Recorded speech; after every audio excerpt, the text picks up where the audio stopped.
time of year it is. It's time to do the 2023 reading wrap up. I read 23 books in the year of 2023. Let's talk about it. In this book, I'm going to do every single book that I read plus my Goodreads wrap up. First book I read, we started off the year with a banger. The Love Hypothesis by Ali Hazelwood. I gave this a 5 out of 5 stars. Third year PhD candidate and a professor. She isn't really big on relationships, romantic relationships. She doesn't really believe in them. Okay.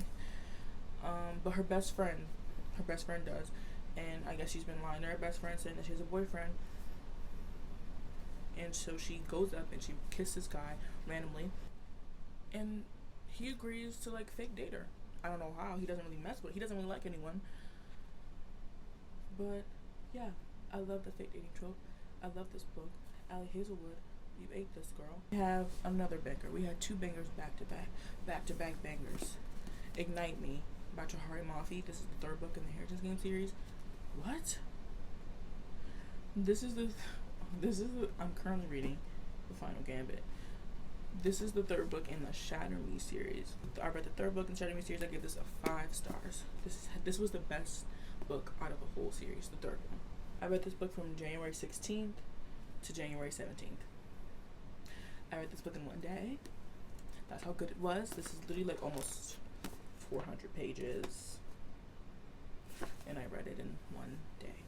The Fine Print by Lauren Asher. I gave this book a 4 out of 5 stars. This book is this is the first book in the Dreamland Billionaire series. There's 3 brothers. There's Rowan, there's Declan, and there's Callahan. Ugly name. Sorry to any Callahans out there, but you know. Their grandfather dies, and he gives each one of the brothers a task to complete so they can get their inheritance. And Rowan's task is to renovate Dreamland, which is basically Disney World, Disneyland, in this book series. Obviously, there's a love interest. Her name is Zahara, and she like wants to work on she wants to have the job of creating the rides at Dreamland. After the Fine Print, I go into my like reading on my phone era, and I was in that era for a long time. I read this book, Wreck and Ruin by Emma Slatt. I gave it a 2 out of 5 stars. It was like a gangster book. I don't really know. The only reason I even read the book was because there was like a scene, like the author was promoting the book and she had like a scene of it on TikTok. So I was like, oh, this sounds a little entertaining. I opened the book and the scene she was promoting was literally the first scene in the book. So I'm like, okay, we're going downhill from here, and we did. And then I read this book, Consider Me by Becca Mack. I gave that a 4 out of 5. It's basically like it's a hockey romance. He's like a famous NHL player, and the love interest, she's a teacher. Then I read Icebreaker, which is a very popular BookTok book. The main guy, he's a hockey player and she's an ice skater, and they go to the same college. The hockey players and the ice skaters have like their own separate ranks, like ice skating rinks, but the hockey players' ranks get trashed, so they have to all practice on the same rink, and that's how the love interests meet. I give it a 4 out of 5. Don't Let Me Fall by Kelsey Ray.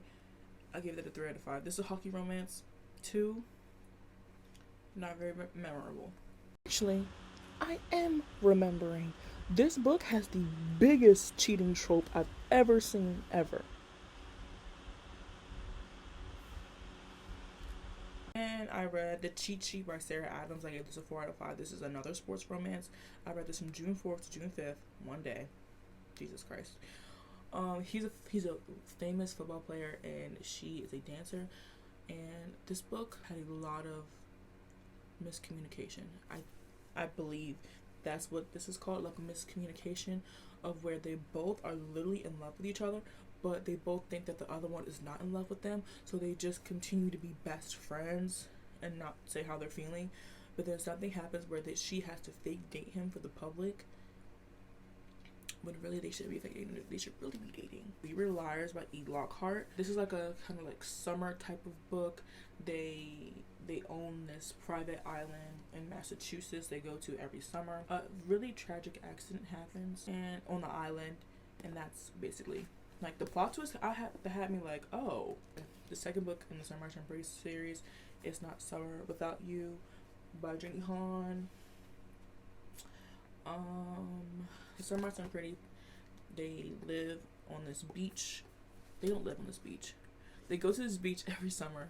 I gave both of these books a 3 out of 5 stars. When in Rome by Sarah Adams. This was a cute little small little book I read from July 14 to July 17. Basically this pop star, like mega like Taylor Swift level pop star, really just wants to get away. She gets in her car without telling anyone and drives off. Her car breaks down in this small town in I don't know where, in what state, but it's called Rome, and she breaks down in front of this like country hillbilly cowboy's house, and he gives her a place to stay until her car gets fixed in a very small town mechanic. Like when I was reading this, I was picturing a really small, like Stars Hollow, Gilmore Girls, small town. Restore Me by Tari Mafi. This is one of my least favorite books in the Shadow series. I feel like this was just build up for the next book. Honestly, I feel like this, and this is like a really large book for this to just be build up. I gave When in Rome a 3 out of 5. I don't know why I keep forgetting to say the ratings. I gave When in Rome a 3 out of 5, and I gave this a 3 out of 5. And then I read the novella after this called Shadow Me. I gave that a 3 out of 5 as well. Then I went and I read the 5th book, Defy Me. This book was good. This was like Ignite Me kind of level good. I gave it a 4 out of 5 stars though. And then I read the novella after it, Reveal Me. I gave that one a 4 out of 5 as well. And then, okay, this one. I read the very popular Harry Potter fanfiction, Manacled. And guys, when I tell you that book rocked my world, it rocked it. I read it. It was so good. The book is about, in this fanfiction, Harry Potter is dead. In the aftermath of the war, in order to strengthen, I'm reading it off Goodreads. In order to strengthen the might of the magical world, Voldemort enacts a repopulation effort. Hermione Granger has an order secret. Mind you, Hermione Granger is the only order member left alive.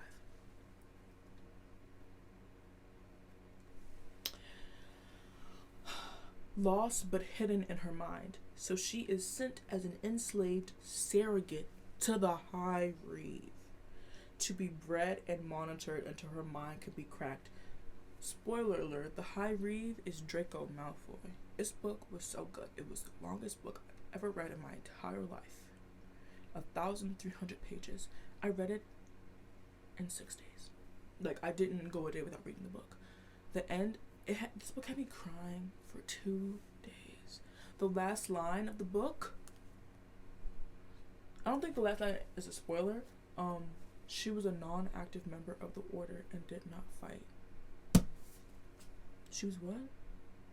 She didn't fight? Oh, okay. This book was pure literature. It is very dark, and it has a lot of trigger warnings. Please check the trigger warnings. Please check the trigger warnings. The last book in the Shatter Me series, Imagine Me. I honestly felt like this book was all over the place. Like, I'm sitting here thinking about it right now. I'm like, I'm really gonna miss these characters. I was reading this series for a year, like off and on. Like, I'm gonna miss these characters. I love Kenji. I love Aaron. I love Juliet. I don't know. I give this one a 4 out of 5 stars though. Then I read the last novella in the series, Believe Me. I give that a 5 out of 5 stars. I really loved it. It was really cute. I love seeing everyone happy and safe, you know, like, but I really wish we got to see like the wedding scene. Verity by Colleen Hoover. And, like, I think that this is Miss Hoover's best work. It's about Verity, an author, Lowen, and Jeremy, Verity's husband. Verity is a really big author. She is doing a 6-book series, but she gets into a very fatal car crash that she's like paralyzed and kind of like basically brain dead. But she still has 3 more books in her series that need to be written. And sometime after her accident, her publishing company is like, we need these 3 books like now. So they go and they find a different author. Her name is Lowen, and they want her to finish the rest of the 3 books. They want her like to finish the rest of the 3 books, you know. So Lowen goes into Verity's home, Verity and Jeremy's home. Jeremy is Verity's husband, and she goes into Verity's office and she reads her notes and her like outlines and her manuscripts about the next 3 books and how she wants them to lay out, how she wants them to pan out. But Lowen finds something else. Lowen finds a autobiography. It's a manuscript, basically kind of like an autobiography of Verity's life that Verity was writing, and what is inside of that manuscript is really dark and unsettling. So yeah, Verity. Then I read the 2nd book in the Inheritance Game series. The 2nd book in the Dreamland Billionaire series, Terms and Conditions. This follows Declan and Iris. Declan, like how I said before, they had like a different task to complete to get their inheritance, and Declan's task was to get married and have a kid.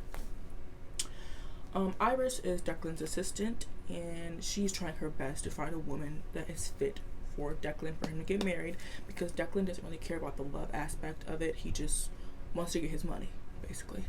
So, but like literally at their engagement party, Declan drives away the last lady. Like, she runs away. So Iris is like, okay, I'm sick of this, I'll marry you. So this is the first book I've ever tabbed, and look how let's open it and read one. Was All the Right Places, and I wouldn't say read, I listened to an audiobook because the beginning of this book was literally so boring that I had to listen to it, or else it was never gonna get read. This is my first audiobook listen, and it wasn't that bad. It's this book is like dual point of view, so like it had different voice actors and stuff. But like going from this to this, really drastic change. This is about Finch and Violet. Finch is obsessed with death. He's very suicidal and thinks about death every day. Violet, her sister, just died. She's just waiting until she can get up out of this town, out of the house, and graduate and go to college. They both meet at the top of this bell tower at school. The whole school thinks that Violet saved Finch, but it's basically the other way around. And throughout this whole book, Violet and Finch are like kind of attached to the hip. You know, like Finch is himself when he's with Violet, and Violet is herself when she's with Finch. But the ending is very sad. Overall, I gave this 2 out of 5 stars. I gave this a 4.5 out of 5 stars. I listened to I'm Glad My Mom Died by Jeanette McCurdy. I don't give a rating for that because it's literally her life. I'm not gonna rate her life. It's about like her life with her mom, her siblings, how she grew up, where she grew up, how she got into acting, about iCarly and like how she was on the set, and Sam and Cat. It's really good, honestly. Like, really good. The last book of the year, the 23rd book of the year that I read was The Hawthorne Legacy by Jennifer Lynn Barnes. This is a part of the Inheritance Game series that I mistakenly called 2 other series in this video. The Hawthorne Legacy, this is the 2nd book in the Inheritance Game series. Inheritance Game series is basically about Avery Grahams, who randomly inherits like $64 billion from this random man who just passed away. And to actually inherit all of his money, she has to live in his house, his manor, his mansion, with all of the family that was recently just disinherited. 4 out of 5 stars. It wasn't as good as the first one, in my opinion. I really thought that the romance was going to pick up a little bit more, but these books are really plot heavy. Now we're going to get into my Goodreads Wrapped. I read 23 books. As you know, I've told you. I read 8,975 pages in 2023. My shortest book was Reveal Me, one of the Shatter Me novellas. That was 112 pages. And my longest book, like I said, was Man Cold.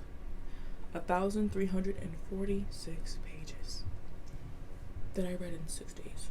Mind you, like, average book length in 2023 was 390 pages. My most shelved book was Verity by Colleen Hoover, with 4 million people also shelved. My least shelved book was Don't Let Me Fall by Kelsey Ray, was one of the hockey romance books I read, with 71,000. My average rating for 2023 was 3.7. My highest rated on Goodreads was Manacled. That lets you know how popular this book is. Highest rated. I'm gonna read you my review that I gave Manacled. I had just finished reading it. I was like, Sinlin Yu, who's the author, needs to count her days. I cried till my eyes were almost swollen shut. This was the longest book I've ever read, and it is the best thing I've ever read. I don't know what to do with myself. About to read a happy dramedy fanfic just for some peace of mind. I did it. I read Shatter Me. This was also the darkest book I've ever read, like very dark, all caps.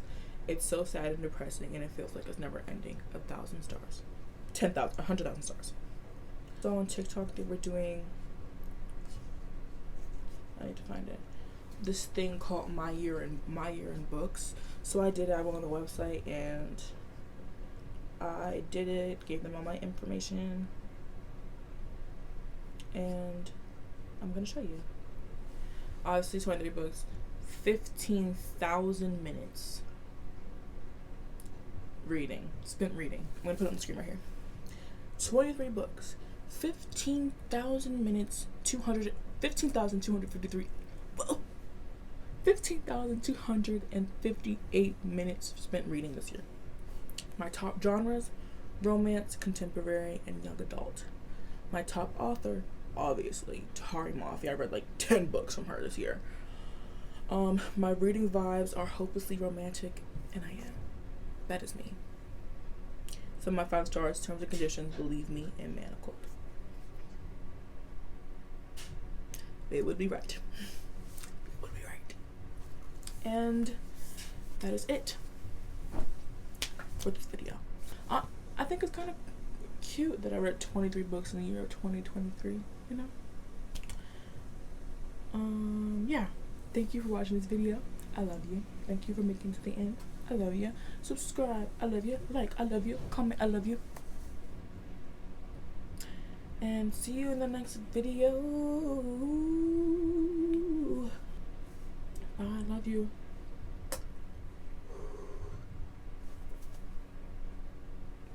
You're gonna catch it and blow him back. If you did, thank you. Bye.